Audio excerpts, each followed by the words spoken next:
Hello everyone, welcome back to the channel of knowledge art. और आज की video में हम लोग पढ़ने जा रहे हैं क्लास 7 साइंस के चैप्टर नंबर 8 के पार्ट 2 को। ओके, तो हमारा पार्ट 2 वीडियो होगा इसी चैप्टर का। तो हमारा चैप्टर क्या है? हमारा चैप्टर है wind storms and cyclones. Okay, तो इससे जो पहले पार्ट 1 वीडियो मैंने अपलोड करा था इसी चैप्टर का, तो अगर अभी तक आप लोगों ने पार्ट 1 वीडियो नहीं देखा है तो क्लास 7 की प्लेलिस्ट में जाएं, आपको चैप्टर 8 मिल जाएगा। वहाँ पे आप पार्ट 1 वीडियो पहले देख लें ताकि आपको बेटर अंडरस्टैंड हो सके ये पार्ट 2 वीडियो। ओके, तो पार्ट 1 वीडियो में मैंने आपको सारे टर्म्स जो हैं यहाँ पे हेडिंग्स के अच्छे से एक्सप्लेन करे थे। What is storms, winds and cyclones. Okay, and ये चैप्टर हमारा फुल ऑफ एक्टिविटीज़ है, तो हमने सारी एक्टिविटीज़ जो है अच्छे से करी थी, एक्सप्लेन में देखी थी। ठीक है, तो काइंडली आप लोग पार्ट 1 वीडियो चेकआउट कर ले। ठीक है, तो जैसे मैंने आपको बताया था ना कि विंड क्या होता है, थोड़ा रिकैप दे देती हूँ आपको छोटा सा कि विंड क्या होता है। हम मूविंग एयर को विंड कहते हैं। ठीक है, जैसे कि मैंने बताया था कि हमारे आसपास क्या एटमॉस्फेयर है जिसमें मिक्सचर ऑफ गैसेस प्रेजेंट है। ठीक है, एंड जब यही मिक्सचर ऑफ गैसेस हम क्या कहते हैं, इसको एयर कहते हैं। तो जब ये एयर जो है एक प्लेस से दूसरी प्लेस की तरफ जाती है, विंड, ठीक है, मूव करती है, तो इसको हम क्या कहते हैं? इसको हम कहते हैं विंड। ओके, तो अब यही विंड जब बहुत ज़्यादा स्पीड में मूव करती है जो कि लोगों की लाइफ को अफेक्ट करती है, आसपास उसके अगर कुछ भी आता है तो उसको हार्म करते हुए आगे निकलती है। ठीक है, तो उसको हम क्या कहते हैं? स्टॉर्म्स। जैसे कि आंधी तूफान। ठीक है, आम के सीजन में आते हैं ना आंधी तूफान, उस टाइम में हमें क्या कहा जाता है कि घरों में रहें, घरों से बाहर ना निकलें। Okay, and next is cyclones. Cyclone को हम हिंदी में चक्रवात कहते हैं। ये अक्सर आपने सुना होगा कि जो समुद्री इलाका है, कोस्टल एरियाज होते हैं ना, वहाँ पे ज़्यादा आते हैं। ठीक है, तो ये जो साइक्लोन्स होते हैं ये इस तरह से राउंड राउंड डायरेक्शन में घूमते हैं। ठीक है, और ये साइक्लोन्स जो होते हैं स्टॉर्म से भी ज़्यादा पावरफुल होते हैं, उससे भी ज़्यादा स्पीड के होते हैं। बिल्डिंग्स गिरा देते हैं, पेड़ों को, आगे में जो भी आएगा ना उसको ये हार्म करते हैं। ओके, तो साइक्लोन जो है सबसे ज़्यादा पावरफुल होता है। ठीक है, इन तीनों में विंड जो है हमारा नॉर्मल मूविंग एयर होता है। ठीक है, ये हवा चलती है, जैसे घरों के आपके पर्दे हिलेंगे, पर्दे की मतलब कि आपके पर्दे जब हिलेंगे तो पता चलता है हवा चल रही है ना। एंड आपके जो है जब हवा चल रही होती है तो आपके कभी कभी क्या होता है, बाल जो हैं वो उड़ने लग जाते हैं, तो हमें पता चलता है, फील कर पाते हैं कि यहाँ पे हवा चल रही है। ठीक है, तो इस तरह से ये विंड स्टॉर्म्स एंड साइक्लोन्स थे, और हमने जो एक्टिविटीज़ थी वो सभी अच्छे से देख लिया था। ठीक है, तो आप लोग काइंडली जो है पार्ट 1 वीडियो देख ले जा करके क्लास 7 की प्लेलिस्ट में। तो मैं आज का वीडियो स्टार्ट करती हूँ। आज पार्ट 1 वीडियो जो है मैंने यहाँ पे एंड करा था, तो हम यहाँ पे एक्टिविटी 8.4 देखेंगे। ओके, यहाँ से स्टार्ट करेंगे अपने पार्ट 2 वीडियो को। तो चलिए विदाउट डिले स्टार्ट करते हैं आज के वीडियो को। एंड वीडियो स्टार्ट करने से पहले मैं आप सभी से रिक्वेस्ट करना चाहूँगी कि अगर अभी तक आप लोगों ने मेरे चैनल को सब्सक्राइब नहीं किया है, कोई भी फर्स्ट टाइम मेरे चैनल पर विजिट कर रहे हैं, तो नीचे सब्सक्राइब का आइकन प्रेस करना बिल्कुल ना भूलें, ताकि आपको ऐसे ही हर सब्जेक्ट से रिलेटेड वीडियोस जो है वो आगे फ्यूचर में मिलती रहे। एंड अगर आप चैनल सब्सक्राइब करोगे तो मैं मोटिवेट होती रहूँगी और आपके लिए अच्छी अच्छी वीडियोस जो है लेकर के आती रहूँगी। So kindly subscribe my channel. तो चलिए विदाउट डिले स्टार्ट करते हैं एक्टिविटी 8.4। ठीक है, यहाँ क्या कहा जा रहा है? Can you blow and lift. तो क्या आप हवा भरो और वो ऊपर उठता है कि नहीं। तो यहाँ पे क्या, किस चीज़ में हवा भरना है, किसे ऊपर उठाना है, चलिए देखते हैं। कहा जा रहा है hold a strip of paper 20 centimetre long and 3 centimetre wide. तो आपको पेपर स्ट्रिप लेनी है जो कि 20 सेंटीमीटर जो है लंबा होगा, और उसकी जो विड्थ होगी वो कितनी होगी? 3 सेंटीमीटर। ओके, इस तरह से यहाँ पे फिगर में दिखाया गया है। इस तरह से आपको ये पेपर स्ट्रिप लेनी है। ठीक है, एंड इसको आपको होल्ड करना है between your thumb and 4 finger as shown in figure 8.5। तो यहाँ जो फिगर 8.5 में दिखाया गया है, इस तरह से आपको अपने थम और फिंगर के बीच में इसको होल्ड करना है, जैसे इसने पकड़ा हुआ है ना इस लड़के ने। एंड इस तरह से आपको होल्ड करनी है इस पेपर स्ट्रिप को। Now blow over the paper. अब आप उस पेपर में हवा भरे। ठीक है, जैसे ये फूक रहा है हवा इसमें। ठीक है, तो पहेली things that the strip will lifted up, बूझो things that the strip will bend down. तो यहाँ पे पहेली सोच रही है कि ऐसा फूक मारने से जो है ये पेपर स्ट्रिप ऊपर की तरफ उठेगा, वाइल उसी टाइम बूझो सोच रहा है कि पेपर स्ट्रिप नीचे की तरफ झुकेगा। तो क्या होगा सोचिए आप। आपने करा है कभी ऐसा, इस तरह की एक्टिविटी करी है आपने? तो अगर करी होगी तो आपको ये पता होगा कि जब भी हम ऐसा कुछ करते हैं तो पेपर स्ट्रिप हमेशा ऊपर की तरफ उठेगा। ठीक है, what do you think will happen to the paper. तो क्या होगा पेपर के साथ? पेपर ऊपर की तरफ उठेगा। ऑब्वियसली हम उसमें हवा भरेंगे तो अंदर जाएगा, ठीक है, एंड वो ऊपर की तरफ उठेगा. Let us try to understand the observation in activities 8.2, 8.3 and 8.4. तो हमने जो ऊपर एक्टिविटीज़ करी थी अब उनको यहाँ पे समझाया गया है. मैंने आपको अच्छे से एक्सप्लेन कर दिया था उन सबको कि उनके क्या क्या रिजल्ट्स होंगे वो एक्टिविटीज़ करने के. तो उस तरफ उस टाइम पे वो एक्टिविटीज़ में रिजल्ट नहीं बताए गए थे, यहाँ पे बताए जा रहे हैं. ओके, तो मैंने आपको ऑलरेडी बता दिया है. ओके, तो भी देख लेते हैं थोड़ा सा क्या कहा जा रहा है. With the observation along the lines you thought, do you get the feeling that the increased wind speed is accompanied by a reduced air pressure? Okay, तो यहाँ पे कहा जा रहा है कि इन सारी एक्टिविटीज़ को करने के दौरान जो है ना आपको एक फीलिंग ये आई होगी कि कभी भी जो विंड की स्पीड, जो हवा की स्पीड जो ज़्यादा होती है, इंक्रीज होती है, वो हमेशा रिड्यूस्ड एयर प्रेशर से अकम्पाइंड होती है. ठीक है, इसको ऐसे समझेंगे कि आपको पता है, मैंने आपको चैप्टर के स्टार्टिंग में बताया था कि हवा कहाँ से कहाँ फ्लो करती है. हाई प्रेशर से जो है, ये हाई प्रेशर से लो प्रेशर की तरफ जो है विंड जो है फ्लो करती है. ठीक है, तो अब अगर जहाँ पे कि हवा का प्रेशर ज़्यादा है, ठीक है, तो वो क्या करेगी, ऐसी जगह पे फ्लो करेगी जहाँ पे कि प्रेशर लो होगा. ठीक है, ऑब्वियसली बात है ना कि आप कहीं अगर ऐसे इलाके में हो जहाँ की भीड़ भाड़ है तो आप क्या करोगे, वैसे इलाके से जो है निकलना चाहोगे कि जहाँ पे थोड़ा सा स्पेस है, आपको हाँ सांस ले सके, वैसे जगह पे जाओगे. उसी तरह से एयर के साथ भी है कि वो हाई प्रेशर वाले एरिया से लो प्रेशर वाले एरिया में जाता है. ठीक है, और जिधर हाई प्रेशर होगा वहाँ पे जो है, जब यहाँ हाई प्रेशर वाले एरिया से जब एयर मूव करेगी तो यहाँ पे क्या होगा, यहाँ पे वैक्यूम क्रिएट हो जाएगा, यहाँ पे लो प्रेशर एरिया क्रिएट हो जाएगा. ठीक है, तो वही कंसेप्ट यहाँ कहा जा रहा है कि हाई प्रेशर जो है, मतलब हाई स्पीड जो होती है विंड की, वो हमेशा लो प्रेशर से अकम्पाइंड होती है. Okay, When we blow into the mouth of the bottle, the air near the mouth has higher speed. तो हमने जब देखा था कि हम जो बॉटल में फूंक मार रहे थे, जब हमने उसमें एक पेपर स्ट्रिप को बॉल शेप में बनाया था, ठीक है, उसको डाला था बॉटल के अंदर, एंड जब हम उसमें हवा जो है ब्लो कर रहे थे अंदर, तो हमारे माउथ के पास जो था वहाँ पे एयर जो है ज़्यादा स्पीड का था, and this decrease the pressure there, जिसकी वजह से वहाँ पे प्रेशर जो है घट गया.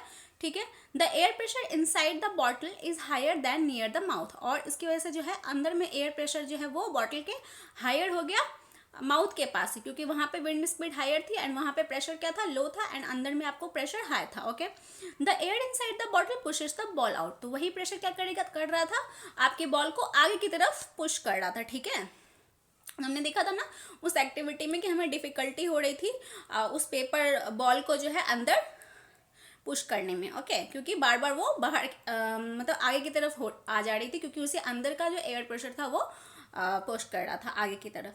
In activity 8.3 you saw that when you blue between the balloons they moved towards each other. तो हमने जो एक्टिविटी 8.3 करी थी, जिसमें हमने कि दो बलून्स जो हैं इस तरह से लटकाए थे. ठीक है, तो हमने देखा था ना कि ये दोनों क्लोज आ गए थे. क्लोज क्यों आ गए थे, क्योंकि इन दोनों बलून्स के बीच में जो था वो एयर प्रेशर, जैसे यहाँ पे फिगर देख लो आप, यहाँ पे इनके बीच में जो है प्रेशर वो जो है वो कम हो गया था, एंड इसके जो साइड में प्रेशर था वो ज़्यादा था, और उसने क्या किया था, इस बलून्स पे प्रेशर लगाया था, जिसकी वजह से ये बलून्स जो है क्लोज आ रहे थे. Okay,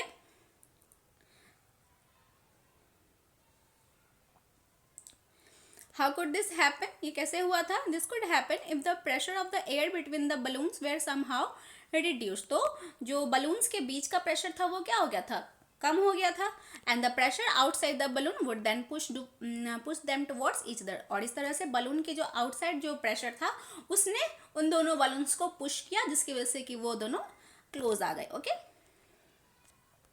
and in activity 8.4 you saw that when you blue over the paper strip, and 8.4 में आपने देखा कि जब आपने पेपर स्ट्रिप को ब्लू किया, ओके, तो इट वेंट अपवर्ड, तो ये क्या हुआ, ऊपर की तरफ अपवर्ड जो है लिफ्ट हुआ. Okay, and this could happen if blowing over the paper reduce the air pressure over the strip, and ये हुआ क्योंकि जो आपने उसमें हवा भरी तो blue over the paper reduce the air pressure over the strip, तो वहाँ पे एयर का प्रेशर जो है वो क्या हो गया, रिड्यूस हो गया.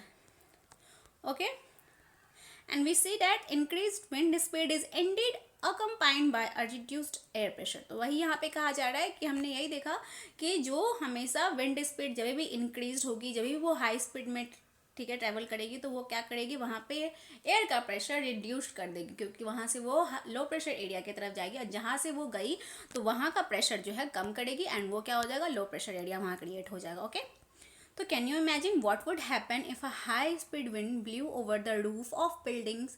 तो क्या आपने इमेजिन किया है कभी कि जो बहुत ज़्यादा स्पीड की जो विंड होती है वो किसी बिल्डिंग के रूफ के ऊपर से जो है जाती है। If the roofs were weak, अगर जो छत हैं वो कमज़ोर हों, they could be lifted and blow away, तो वो क्या हो सकती हैं, टूट सकती हैं, ठीक है, बिल्डिंग डिस्ट्रॉय हो सकती है। If you have such an experience share it with your friends. तो अगर आपके साथ ऐसा कभी एक्सपीरियंस हुआ है तो आप शेयर कर सकते हैं अपने फ्रेंड के साथ, क्लासमेट्स के साथ। Okay, now let us try to understand how winds are produced. Okay, तो अभी तो हमने इन सारी एक्टिविटीज़ में देख लिया कि एयर एक्सर्ट्स प्रेशर कैसे होता है, ठीक है, and wind high pressure area से लो प्रेशर एरिया की तरफ मूव करती है, एंड जो हाई स्पीड विंड होती है वो accompanied by reduced air pressure. Okay, लेकिन अब ये विंड्स जो हैं वो प्रोड्यूस कैसे होती हैं, ये कैसे पैदा होती है, इनको जानते हैं, ठीक है, and how they bring rain and how they can be destructive sometimes. तो ये किस तरह से बारिश लाती है अपने साथ, एंड किस तरह से जो है ये डिस्ट्रक्टिव होती है, जैसे कि स्टॉर्म्स एंड साइक्लोन्स जो है हमारे लिए डिस्ट्रक्टिव होते हैं, ठीक है। तो you already know that when air moves it is called wind. तो जैसा कि हमें पता है कि जो बहती हुई हवा होती है उसे ही हम क्या कहते हैं, विंड कहते हैं, जिसे कि हिंदी में वायु कहते हैं। Air moves from the region where the air pressure is high to the region where the pressure is low. और एयर जो है, विंड जो है वो कहाँ मूव करती है, एयर कहाँ मूव करती है, वैसे जगह जहाँ पे कि एयर का प्रेशर ज़्यादा होता है, वहाँ से लो प्रेशर एरिया की ओर, ठीक है। इसे आप याद रखिएगा, आपके एग्जाम में जरूर पूछा जा सकता है कि आपका जो एयर है, ठीक है, वो कहाँ किस डायरेक्शन में, मतलब कहाँ से कहाँ कौन से रीजन में जो है वो फ्लो करता है। Okay, the greater the difference in the pressure the faster the air moves. और जितना ज़्यादा जो है प्रेशर के बीच में डिफरेंस होगा, कि एक जगह बहुत ज़्यादा हाई प्रेशर है, एक जगह लो प्रेशर है, उतनी ज़्यादा स्पीड से जो है वो हाई प्रेशर एरिया से विंड जो है लो प्रेशर एरिया की तरफ ट्रैवल करेंगे। Okay, is the difference in temperature involve. तो अब कहा जा रहा है कि ठीक है, यहाँ तो विंड की बात हो गई, एयर की बात हो गई, तो क्या इन सब में टेम्परेचर भी इन्वॉल्व है, क्या तापमान जो होता है वो इन्वॉल्व है इन सब चीज़ों के लिए, विंड के बहने के लिए, ठीक है। The following activities will help you to understand this. तो अब जो आने वाली एक्टिविटीज़ हैं उनमें हम यही चीज़ देखेंगे कि इनमें टेम्परेचर कैसे इन्वॉल्व है। ओके, नाउ और पॉइंट जो 8.3 है, यहाँ पे कहा जा रहा है air expands on heating. Air जो है वो एक्सपैंड करती है हीट होने पे। जैसे कि जब भी कोई भी चीज़ जो है ठंडी होती है तो उनके अंदर जो है, आपको पता है, जो मॉलिक्यूल्स होते हैं, ठीक है, वो क्या होते हैं, एक दूसरे से क्लोज होते हैं, ठीक है, इस तरह से अटैच्ड होते हैं, एकदम क्लोज होते हैं। एंड कभी भी अगर इन सब चीज़ों को आप गर्म करो, ठीक है, किसी भी आइटम्स को, ठीक है, आप गर्म करो तो इनके मॉलिक्यूल्स क्या होते हैं, एक दूसरे से सेपरेट होना स्टार्ट कर देते हैं। सेपरेट होंगे तो ये क्या होगी, एक्सपैंड करना स्टार्ट कर देते हैं। ओके, तो उसी तरह से एयर के है, एयर के जो गैस मॉलिक्यूल्स हैं वो क्या होते हैं, जब उनको आप हीट करोगे, हीटिंग अगर उनके आसपास होएगी तो वो क्या होगा, एक्सपैंड करना स्टार्ट करते हैं, ठीक है, एक्सपैंड यानी कि फैलना, हल्के होना स्टार्ट हो जाते हैं, ठीक है। तो एक्टिविटी 8.5 देखते हैं, जहाँ पे हम ये समझेंगे कि how air expands on heating. Okay, now take a boiling tube. आपको एक बॉइलिंग ट्यूब लेना है जिसमें कि आपको कुछ भी बॉईल करना है। Stretch a balloon tightly over the neck of the tube. और इसी बॉइलिंग ट्यूब पे आपको, देखिए यहाँ पे फिगर में दिखाया गया है, इस तरह से ये ट्यूब है आपका, ठीक है। इस ट्यूब पे आपको एक बलून को स्ट्रेच करके इसके नेक पे जो है लगा देनी है। Okay, you can use a tape to make it tight. आप इसका टेप का भी यूज़ कर सकते हैं ताकि ये इससे निकले ना, और इसको टाइटली जो है आप इसमें स्टिक कर सकते हैं। Pour some hot water in a beaker. और आपको फिर एक बीकर भी लेनी है और उसमें क्या करना है, आपको गर्म पानी भरना है बीकर में। Okay, insert the boiling tube with the balloon in the hot water. Okay, अब आप इस बॉइलिंग ट्यूब को जो है आपको उस हॉट वाटर में, जो बीकर में हॉट वाटर रखा है, उसमें आपको डाल देनी है। Okay, observe for 2 to 3 minutes for any change in the shape of the balloon. अब आपको 2 to 3 minutes जो है वो आपने ट्यूब डाल दिया आपने बीकर में जिसमें कि हॉट वाटर है। अब 2 to 3 minutes आपको ऑब्जर्व करनी है कि इस बलून के साथ क्या होता है। ओके, तो आपको अगर एक्सपेरिमेंट करना है तो करना, और कॉशन के साथ करना, ताकि ये गर्म पानी को हैंडल करते समय जो है आपको केयरफुली इसको हैंडल करना है। ओके, तो आप देखोगे 2 to 3 मिनट्स के बाद जो आपने ये ट्यूब को इस बीकर में डाला है, तो ये बलून जो है आपका फूलने लग जाएगा। ठीक है, फूल जाएगा।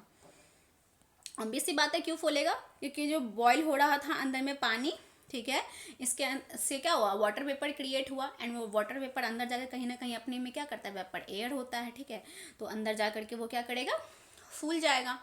एंड वाटर वेपर में क्या होता है, वाटर के जो ड्रॉपलेट्स होते हैं वही वेपर फॉर्म में चेंज होते हैं ना, तो अंदर में जा करके ये वाटर वेपर इसके अंदर चले गया और ये क्या हुआ, फूल गया। ठीक है, आपका बलून जो है यहाँ पे फूल जाएगा। यही होगा यहाँ पे result. Take the tube out. अब क्या करना है आपको, इस ट्यूब को इस बीकर से बाहर ले जाना है। ठीक है, let it cool down to the room temperature. अब आपको रूम टेम्परेचर पे इसे कूल करना है, यानी कि ठंडा करना है। ठीक है, and take some ice cold water in another beaker and place the tube with the balloon in cold water for 2 to 3 minutes. अब आपको फिर से इसी ट्यूब को, जिसमें कि आपका बलून फुला हुआ था, ठीक है, आपको उसे निकाल देनी है बीकर से, एंड आपको 2 to 3 मिनट्स के लिए रूम टेम्परेचर पे इसे कोल्ड होने के लिए छोड़ दो। फिर आपको एक बीकर लेनी है जिसमें कि आपको आइस डाल देनी है, ठंडा ठंडा आइस। ठीक है, और उसमें फिर से आपको उस ट्यूब को डालना है। तो अब 2 to 3 मिनट्स फिर कहा जा रहा है आपको ऑब्जर्व करने के लिए कि अब क्या होगा। तो अब क्या होगा कि जैसे ही आप बलून को ठंडा, मतलब कि ये ट्यूब को निकालोगे और वो ठंडा होगा, तो अंदर में जो आपकी गर्म हवा थी, ठीक है, भरी हुई थी, वो क्या हो जाएगी, ठंडी हो जाएगी। ठीक है, तो ठंडी हो जाती है तो हवा वो क्या होती है, डाउनवर्ड डायरेक्शन में मूव करती है। कभी भी गर्म हवा जो होती है, आप किसी चीज़ को गर्म करते हो तो उसमें जो गर्म हवा होती है वो अपवर्ड डायरेक्शन में मूव करती है। ठीक है, तो यहाँ पे ट्यूब में जो हवा थी वो गर्म हुई। ठीक है, तो ये क्या हुई, अपवर्ड डायरेक्शन में मूव करी एंड बलून के अंदर गई एंड बलून फूल गया। ठीक है, जब भी ये हवा जो है फिर ठंडी हुई, तो ठंडी होने के बाद क्या होगा, ये डाउनवर्ड डायरेक्शन में मूव करेगी। तो जो भी बलून में आपके हवा था वो नीचे डाउनवर्ड डायरेक्शन में मूव किया एंड बलून क्या हुआ, आपका पिचक गया। ठीक है, पतला सा हो गया, फ्लैट एंड स्लिपी हो गया। यहाँ पे यही होगा। Okay, think and try to answer. तो आप सोचिए और आंसर करने की कोशिश करिए। Okay, what makes the balloon inflated when the boiling tube is placed in hot water. तो जब आपने बलून को हॉट वाटर में रखा था तो उस किस वजह से बलून जो है फूल गया, मैंने बताया क्योंकि वो गर्म हुआ, एंड गर्म करने के बाद जो क्या हुआ, वाटर वेपर क्रिएट हुआ, एंड वो वाटर वेपर अपवर्ड डायरेक्शन में मूव किया, एंड अपवर्ड डायरेक्शन में मूव करने के कारण क्या हुआ, आपका बलून फूल गया। Okay, Why is the same balloon deflated when the tube is kept in cold water? And फिर वही बलून जो है आपने जब इसको कोल्ड वाटर में रखा तो डिफ्लेट क्यों हो गया, क्योंकि तब वो ठंडा हो गया। ठंडा होने के बाद उसके अंदर के जो एयर थे वो डाउनवर्ड डायरेक्शन मूव किए, सारे एयर जो है बलून से बाहर निकल गए। ओके, तो can be infer from the first observation that the air expands on heating. ठीक है, तो इस तरह से हमें क्या पता चला कि अगर हम एयर को हीट करते हैं तो वो क्या करती है, एक्सपैंड करती है। ठीक है, can you now state what happens to the air in the boiling tube when it cools down. तो अब आप क्या बता सकते हो क्या हुआ एयर के साथ जब वो ठंडी हो गई। तो ठंडी हो गई क्या हो गई, वो नीचे डाउनवर्ड डायरेक्शन में आपकी मूव की और वो बलून जो है आपका डिफ्लेट हो गया। ठीक है, now the next activity is very interesting. This will make you understand more about hot air. And जो आपकी नेक्स्ट एक्टिविटी है ये और भी ज़्यादा इंटरेस्टिंग है। ये आपको बताएगी कि कैसे जो है, मतलब बेटर अंडरस्टैंड जो है आपको कराएगी कि किस तरह से जो है एयर के बारे में आपको ज़्यादा, कि कैसे एयर एक्सपैंड होते हैं हीट होने पे। ठीक है, यहाँ पे हम देखेंगे। Now is our activity 8.6। क्या कहा जा रहा है, हमारी एक्टिविटी 8.6 में कहा जा रहा है टेक 2 पेपर बैग्स। आपको 2 पेपर बैग्स लेनी है, यहाँ पे दिख रहा है आपको 2 पेपर बैग्स लेनी है, और एम्प्टी पेपर कप्स, या तो फिर एम्प्टी पेपर कप्स ले लें, सेम साइज के होने चाहिए दोनों। Hang the 2 bags in the inverted position on the 2 ends of a metal और अ वुडन स्टिक। ओके, अब आपको इन दोनों जो पेपर बैग्स हैं इनको आपको उल्टा लटका देना है। इन्वर्टेड यानी कि इसका जो ऊपर का एरिया, जो खुला वाला एरिया होगा, यानी वो नीचे की तरफ होना चाहिए। एंड उसको क्या करना है, आपको एक स्ट्रिंग पे लगा देनी है, किसी एक यहाँ पे, जैसे यहाँ पे दिखा रहा है, लकड़ी पे लगा दो या स्ट्रिंग पे लगा दो, उसके हेल्प से यहाँ पे इसको जो आपको बांध देना है इन दोनों पेपर कप्स को। Okay, take a piece of thread in the middle of the stick. अब उन मिडल ऑफ द स्टिक में आपको एक थ्रेड लेना है। Hold the stick by thread as in balance. अब आप उस स्टिक को जो है बैलेंस करके स्टिक की हेल्प से जो थ्रेड को आपको बैलेंस करना है, जैसे तराजू में आप करते हो, ठीक है, ठीक है, तराजू के टाइप का कुछ स्ट्रक्चर हो जाना चाहिए ताकि आपको ये दोनों बैलेंस हो जाएं। Okay, put a burning candle below one of the bag as shown in the figure. अब आपको एक मोमबत्ती जलानी है और इन दोनों बैग में से किसी एक के नीचे आपको मोमबत्ती को रखना है, जलती हुई मोमबत्ती को, जैसे यहाँ पे दिखाएगा इस वाले बैग के नीचे यहाँ पे मोमबत्ती जलती हुई रखी गई है। Okay, observe what happens. तो अब आप यहाँ देखोगे कि क्या होगा। Why is the balance of the bag disturb. अब जो है बैग का जो बैलेंस है वो डिस्टर्ब क्यों हो गया। तो आप देखोगे कि यहाँ पे जो ये मोमबत्ती है, ठीक है, हमने जलाई, तो मोमबत्ती जलने के कारण क्या हुआ, इसके आसपास का जो एयर था वो क्या हो गया, गर्म होना स्टार्ट हो गया, गर्म हो गया। एंड हमें पता है कि कभी भी एयर अगर गर्म होगा तो वो क्या होगा, अपवर्ड डायरेक्शन में मूव करेगा, एक्सपैंड करेगा। अपवर्ड डायरेक्शन में मूव करेगा तो इधर वाला स्टिक जो है वो आपका उठ जाएगा, ठीक है, ये वाला स्टिक जो आपका उठ जाएगा, इधर वाला डाउन हो जाएगा, ठीक है। Does this activity indicate that warm air rises up. तो क्या ये एक्टिविटी ने हमें बताया कि जो वार्म एयर, गर्म हवा होती है वो क्या होती है, ऊपर की तरफ उठती है। As the warm air rises up, जैसे कि वार्म एयर जो है ऊपर उठता है, it pushes the bag above the candle. तो इसीलिए इसने जो है इस बैग को जो है कैंडल से दूर जो है पुश कर दिया, ऊपर उठ गई है, ठीक है। Does the disturbance of the balance suggest that the warm air is lighter than the cold air. तो ये जो बैलेंस जो डिस्टर्ब हुआ यहाँ पे, तो ये क्या सजेस्ट कर रहा है कि वार्म एयर जो है हल्का होता है कोल्ड एयर से। हाँ, हल्का होता है, क्योंकि जब भी वार्म एयर और गर्म हवा होती है वो क्या होती है, ऊपर की डायरेक्शन में उठती है, तो वो क्या हो जाती है, हल्की हो जाती है, ठीक है। कैन यू ना explain why smoke always rises up. तो अब आप क्या ये बात समझ सकते हो, एक्सप्लेन कर सकते हो क्यों हमेशा धुएं को आप देखते हो ऊपर की तरफ उठती है, क्योंकि उसमें गर्म हवा होती है एंड गर्म हवा हमेशा ऊपर की तरफ उठती है और ठंडी हवा हमेशा नीचे की तरफ जाती है, ठीक है। इसको आप अच्छे से दिमाग में डाल लो। Also it is important to remember that on heating the air expands and occupies more spaces. Okay, और ये भी आपको पता रखना है, ठीक है, ये बात इंपॉर्टेंट है कि जब भी आप एयर को एक्सपैंड, मतलब हवा जो गर्म होती है वो क्या करती है, एयर तब एक्सपैंड करती है, फैलती है, एंड जो आसपास का प्लेस होता है उसको ऑक्यूपाई करती है, ठीक है, उस डायरेक्शन में मूव करती है खाली स्पेसेस को फिल करने के लिए। And when same thing occupies more space, और फिर जब वही जो है चीज़ जो है ज़्यादा स्पेस ऑक्यूपाई कर लेती है तो इट बिकम्स लाइटर। तो ये क्या हो जाती है, हल्की हो जाती है। The warm air is therefore lighter than the cold air. इसीलिए वार्म एयर क्या होता है, हल्का होता है कोल्ड एयर से। That is the reason that the smoke goes up. यही रीजन है कि हमेशा धुआं जो है वो क्या होता है, ऊपर की तरफ मूव करता है ना। आपने देखा होगा चिमनी से धुआं निकलते हुए क्या होता है, आकाश की तरफ आगे जाते रहता है। कैंडल से धुआं निकलते देखा होगा तो वो आगे की तरफ जो है, कभी भी आपने सर्दियों के टाइम में लकड़ियाँ जला करके आग तक सेकी होगी तो आपने वहाँ पे भी देखा होगा कि वहाँ पे भी जो आग से धुआं निकलता है वो अपवर्ड डायरेक्शन में जाता है ना। In nature, there are several situations where warm air rises at a place. The air pressure at that place is lowered. Okay? तो नेचर में ऐसे बहुत सारे सिचुएशंस हैं जहाँ पे कि वार्म एयर जो है वो उठता है ऊपर की तरफ, एंड वैसे जगह पे जहाँ पे वार्म एयर ऊपर उठ गया, ठीक है, तो क्या होता है वहाँ पे प्रेशर जो है वो लोअर हो जाता है, एयर का प्रेशर जो है वो कम हो जाता है। Okay, and the cold air from the surrounding area रसेस into fill its place. ठीक है, तो वहाँ पे एयर का प्रेशर कम हो जाएगा, तो जो आसपास और जो दूसरे जगह पे जहाँ पे कि गर्म हवा, ठंडी हवा होती है वो क्या करेगी, उस एरिया में जाएगी जहाँ पे कि लो प्रेशर एरिया क्रिएटेड है, वैक्यूम क्रिएटेड है, उसको फिल करने के लिए वो उस डायरेक्शन में जाएगी, वहाँ जाएगी। ठीक है, तो this sets up convection in air as you learned in chapter 4। तो यही एयर में कन्वेक्शन जो है को सेटअप करती है, जैसा कि हमने चैप्टर 4 जो हमारा हीट चैप्टर था उसमें हमने अच्छे से कन्वेक्शन जो है ये सारी चीज़ें जो हैं पढ़ ली थी। Okay, now our next topic is 8.4 which is wind currents are generated due to uneven heating on the earth। तो जो wind currents जो होती हैं, wind जो पैदा होती हैं वो कैसे, अर्थ पे uneven heating, uneven यानी कि ये हमारा अर्थ है, ठीक है, ये इक्वेटर है, एंड इधर हमारे लैटिट्यूड्स हैं, ठीक है, एंड ये नॉर्थ पोल एंड ये साउथ पोल।